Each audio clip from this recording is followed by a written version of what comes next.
Hello everyone, welcome to our channel Gyansthali. Guys, आज के इस क्लास नंबर 3 में हम देखेंगे एंड्रोगॉजी। एंड्रोगॉजी क्या होता है, जिसको हम बोलते हैं प्रौढ़ शिक्षा।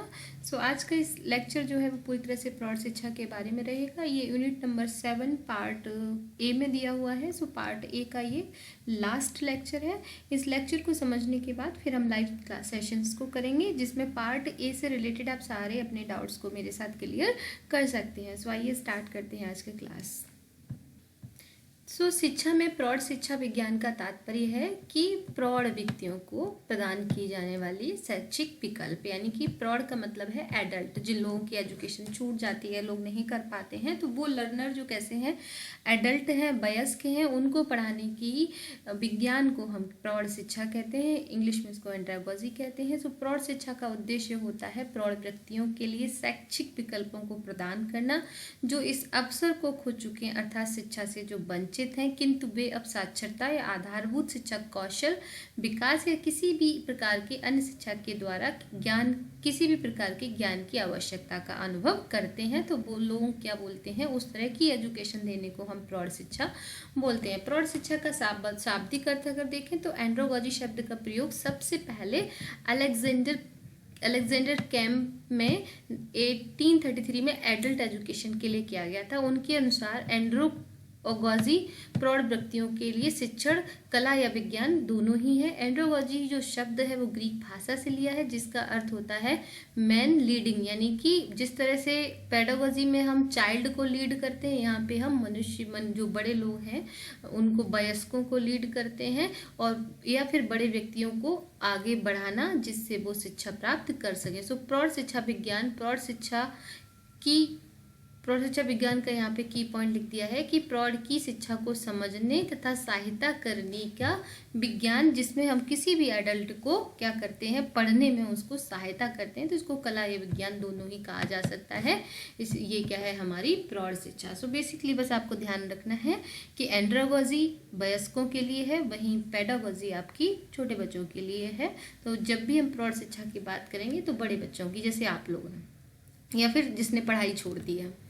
अब प्रौढ़ शिक्षा की क्या मान्यताएं हैं, क्यों हम इसको, क्या ज़रूरत है। तो प्रौढ़ शिक्षा की जो मान्यता है कि शिक्षा प्राप्त करने की आशा अथवा चाह आवश्यक, जैसे मान लीजिए आप लोग क्या, आप चाहते हैं खुद से पढ़ना ना, आपकी आवश्यकता है, इसमें जिस तरह की आवश्यकता होती है उसके हिसाब से पढ़ाया जाता है। इसमें हम क्रिया एक्टिविटीज़ के द्वारा पढ़ाते हैं, समस्या समाधान को लक्ष्य करके पढ़ाते हैं। अनुभव प्रौढ़ शिक्षा तथा व्यक्तियों को सीखने के लिए तत्पर तथा प्रभावित करते हैं। अनौपचारिक वातावरण से अधिक अधिगम होता है, ठीक है। और जैसे स्कूल कॉलेजेस का जो इन्वायरमेंट होता है, उससे ज़्यादा आप लोग कैसे सीखते हैं, इनफॉर्मल वे से। जैसे मैं अभी आपको इनफॉर्मल तरीके से पढ़ा रही हूँ सपोज, या फिर आपको लाइफ में कहीं से भी कुछ भी सीख रहे हैं, तो उस तरह के वातावरण में प्रौढ़ शिक्षा ज़्यादा होती है। सीखने सिखाने की प्रक्रिया में प्रौढ़ बराबर की भागीदारी चाहते हैं। अब ये कैसी है कि आप इसमें निष्क्रिय होकर नहीं पढ़ना चाहते, आप क्या चाहते हैं कि अगर मैं आपको पढ़ा रही हूँ तो आप भी मेरे साथ साथ यहाँ पे भागीदारी करें। यहाँ पे जो मॉडल होगा वो डेमोक्रेटिक होगा, डेमोक्रेसी की बात करेगा। प्रौढ़ शिक्षा का सिद्धांत जो दिया था वो मैल्कम नॉल्स ने दिया था, काफ़ी इम्पोर्टेंट है। ये 1980 में मैल्कम नॉल्स ने प्रौढ़ शिक्षा से संबंधित 4 अवधारणाओं का वर्णन किया, जो शिक्षण शास्त्र एंड्रोगॉजी से पूर्णतः भिन्न है। परंतु 1984 में नॉल्स ने 5वीं अवधारणा में प्रौढ़ शिक्षा के सिद्धांत को विकसित कर लिया, ठीक है। तो यहाँ पे पहले नहीं था, लेकिन 80 में जब इन्होंने दिया तब नहीं था, लेकिन 1984 में इन्होंने उसमें एक चीज़ जोड़ दी। तो यहाँ पे जो इनका सिद्धांत है, इसमें स्वप्रत्यय यानी कि सेल्फ कंसेप्ट, एक्सपीरियंस, अधिगम की रेडीनेस जो तत्परता होती है, विशिष्ट प्रवृत्ति, अधिगम के लिए अप्रेरणा। तो ये 5 पॉइंट हैं जिसके द्वारा हम मैल्कम नॉल्स के शिक्षा के सिद्धांत को समझ सकते हैं। अब इनका सिद्धांत क्या है कि अनुभव तथा त्रुटियां प्रौढ़ शिक्षा का प्रमुख आधार हैं। जैसे आपके जो एक्सपीरियंस हैं, आपसे जो मिस्टेक्स होती हैं, वो आप मिस्टेक को ठीक करना चाहते हैं। जैसे मान लीजिए किसी कारण बस लास्ट टाइम आपका सिलेक्शन नहीं हुआ, तो आपको एक्सपीरियंस हुआ, क्यों नहीं हुआ, क्योंकि आपने कुछ गलतियां की हैं। तो अगले टाइम में आप वो गलतियां नहीं करना चाहते हैं। जो प्रौढ़ शिक्षा उन विधियों तथा विषयों अथवा क्रियाओं को सीखने के लिए अधिक तत्व होते हैं जो उनके लिए उपयोगी हों अथवा जो उनके वर्तमान जीवन तथा व्यवसाय से स्थायी रूप से संबंधित होते हैं। प्रौढ़ शिक्षा समस्या केंद्रित होती है, ना कि पाठ्यक्रम केंद्रित। ठीक है, तो यहाँ पे प्रॉब्लम क्या है बच्चे की, उस प्रॉब्लम को ध्यान में रख के पढ़ाया जा सकता है। जैसे आपकी प्रॉब्लम क्या है कि आपका नेट क्वालिफाई नहीं हो रहा, तो यहाँ पे हमारी फोकस भी कहाँ पे है, प्रॉब्लम पे है। पाठ्यक्रम नहीं पढ़ रहे हम, यहाँ पे एजुकेशन का पूरा पाठ्यक्रम कवर नहीं कर रहे हैं। एजुकेशन में तो बहुत कुछ है, लेकिन हम सिर्फ और सिर्फ यूजीसी ने जो सिलेबस दिया है और हमारी समस्या जिससे रिलेटेड है हम सिर्फ उतना पढ़ते हैं। इसमें स्वनिर्देशित अधिगम होता है। स्वनिर्देशन का मतलब क्या है कि हम अपनी रुचि, अपनी आवश्यकता, अपनी गति के अनुसार सीखने पे बल देते हैं। सो नोल्स के अनुसार इस तरह से जो स्वनिर्देशित अधिगम एक प्रक्रिया होती है जिसके माध्यम से व्यक्ति किसी की सहायता या बिना सहायता से अपनी अधिगम आवश्यकताओं की पहचान करता है, अपने लक्ष्यों का निर्धारण करता है, सामग्री और संसाधनों की पहचान करके उपयुक्त का चयन करता है और उस चयन करने के बाद उससे नवीकरण करता है और परिणाम का मूल्यांकन करने की पहल करता है। जैसे आपने खुद से कोई स्टडी किया, नोट्स बनाया, नोट्स बनाने के बाद आपने देखा इसमें कौन सा अच्छा है, कौन सा खराब है, उसके बाद आपने खुद से डिटेल में सामग्री ले ली, उसके बाद आप उसने खुद से नोट्स बनाए तो नवीकरण हो गया और फिर से जो परिणाम आए और उसमें आप खुद का मूल्यांकन भी करते हैं, दूसरों से भी कहते हैं कि प्लीज़ मेरा टेस्ट ले लीजिए। छोटा बच्चा टेस्ट के नाम पर भाग जाएगा, लेकिन आप लोग कहेंगे नहीं प्लीज़ मैम मेरा टेस्ट ले लो। तो ये क्या है कि इसमें बच्चा खुद से पहल कर रहा है कि आप मेरा मूल्यांकन कीजिए। स्वप्रबंधित अधिगम में विद्यार्थी को उच्च स्तरीय दृढ़ संकल्पबद्ध स्वयं पहल करने की योग्यता तथा स्वयं अनुशासित होने की योग्यता पाई जाती है। यानी कि आप खुद से ज़्यादा क्या है, स्वयं अनुशासित है। मुझे आपको बार बार अनुशासन के लिए नहीं बोलना पड़ता है, आप खुद से चाहते हैं कि आपकी क्लासेस हों। तो ना आप अभिप्रेरित भी हैं बल्कि अपनी अप्रेरणा को कायम भी रखते हैं। छोटा बच्चा क्या है, वो सोचता है कब मेरी छुट्टी हो और मैं क्लास से भाग जाऊँगा। आपको क्या लगता है कि ज़्यादा से ज़्यादा मैम पढ़ा दें तो हमारा ज़्यादा से ज़्यादा भला हो जाएगा। तो प्रौढ़ शिक्षा में और जो आपकी शिक्षण जो बच्चों के लिए शिक्षा है, दोनों में बहुत ही डिफरेंस होता है। स्वनिर्देशित अधिगम के बारे में नोल्स ने कहा कि जो व्यक्ति सीखने में पहल करते हैं वे अधिक सीख सकते हैं। ठीक है, जैसे थॉर्नडाइक ने बताया था, रेडीनेस का सिद्धांत दिया था, अभ्यास का सिद्धांत दिया था, तत्परता का, वैसे ही नोल्स ने भी बताया कि जो लोग अपने आप से चाहते हैं कि उन्हें सीखना है और जो लोग शिक्षक पे निर्भर होते हैं वे पढ़ाए जाने की प्रतीक्षा करेंगे, लेकिन जो लोग क्या है खुद से सीखना चाहते हैं और तो वो लोग ज़्यादा सीखेंगे। सीधी सी बात है।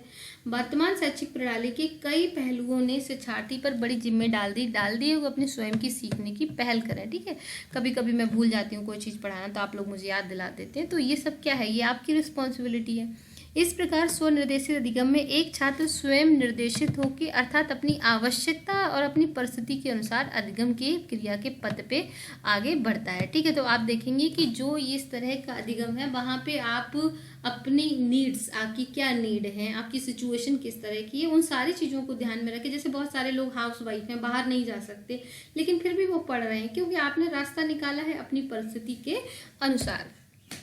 अब सेल्फ डायरेक्टेड जो लर्निंग मॉडल है उस मॉडल को देख लेते हैं। इसमें self motivation, self management, self modification and self monitoring, स्वयं का अभिप्रेरणा देना, स्वयं को व्यवस्थित करना, स्वयं को मॉडिफाई करना, यानी कि अपेक्षा जैसा भी बदलाव आपको चाहिए उसके अनुसार अपने आप को मॉडिफाई करते रहना और स्वयं पे आपको मॉनिटरिंग भी करनी है। तो इस मॉडल को देखते हैं।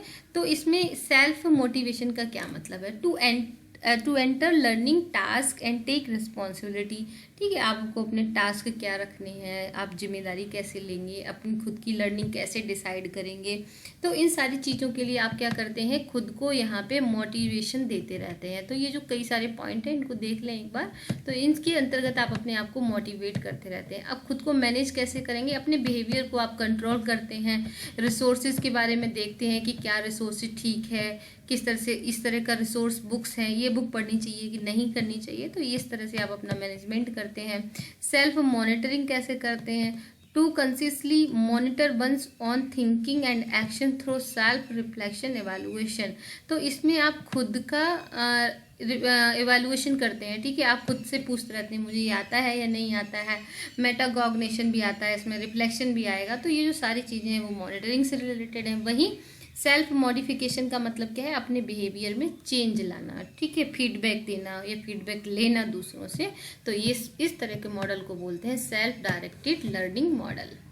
तो गाइस ये डायरेक्टेड मॉडल है। दो मॉडल दिए गए हैं आपके एंड्रोगॉजी में। दूसरा मॉडल है आपका जो ऑटोनॉमी का डायनेमिक, जो स्टूडेंट है उसकी ऑटोनॉमी यानी कि स्वायत्तता से रिलेटेड उसका गत्यात्मक यानी कि डायनामिक मॉडल, ठीक है। तो इस मॉडल का अर्थ है शिक्षार्थी का अपनी सीखने की प्रक्रिया तथा गतिविधि पे पूर्ण नियंत्रण होता है, ठीक है। आप जो भी सीख रहे हैं या जो भी आप कर रहे हैं उस पर आपका खुद का कितना नियंत्रण है। शिक्षार्थी परिस्थिति को अपने अनुकूल ढाल सकने में सक्षम हो। शिक्षार्थी अपनी सक्षमता की योग्यता अभिरुचि के अनुसार ज्ञानार्जन करने की पूर्ण स्वतंत्रता का उपयोग करने में सक्षम हो। तथा स्वायत्तता यहाँ पे एक विशिष्ट परिस्थिति में पूर्ण होती है, जिससे परिस्थिति में निम्नलिखित तत्व होते हैं। कौन कौन सा होता है इसमें, संज्ञानात्मक, भावात्मक, क्रियात्मक और सामाजिक अवयव।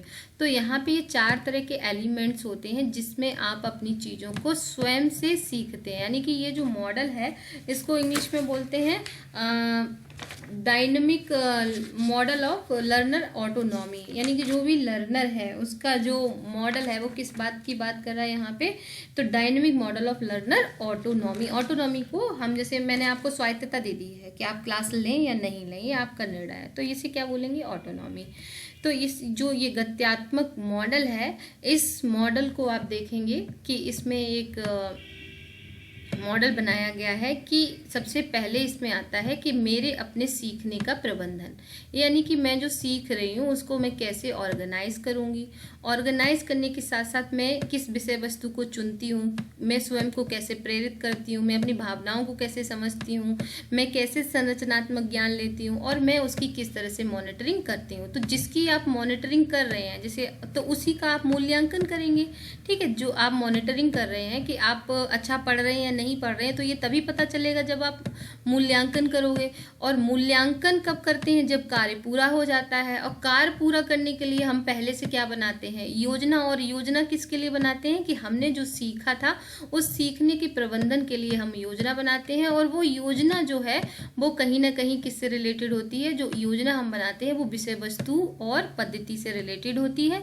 तो और इन सब चीज़ों के लिए क्या चाहिए होता है, सहयोग चाहिए होता है। तो अगर इस मॉडल को आप याद कर सकते हैं तो कर लीजिए, ज़्यादा बेस्ट है कि अपने सीखने के लिए हम क्या करते हैं, मूल्यांकन करते हैं और योजना बनाते हैं। अब योजना जब बन जाती है तो हम कार्य को पूरा करते हैं, पूरा करने के बाद हम उसका मूल्यांकन कर लेते हैं, ठीक है। या तो इसको 4 तो ये समझ लीजिए कि सबसे पहले जो भी चीज़ें हम सीखते हैं उसकी हम योजना बनाते हैं, फिर कार्य पूरा करते हैं, फिर मूल्यांकन करते हैं, ठीक है। जब हमारा मूल्यांकन हो जाता है तब हम उसकी निगरानी करते हैं, फिर हम संरचनात्मक ज्ञान, अपनी भावनाओं को समझते हैं, स्वयं को प्रेरित करते हैं। तो इस तरह से आप इसको 2 पार्ट्स में इस मॉडल को जब भी याद करना है ना, तो इसको इतना अलग बना लेना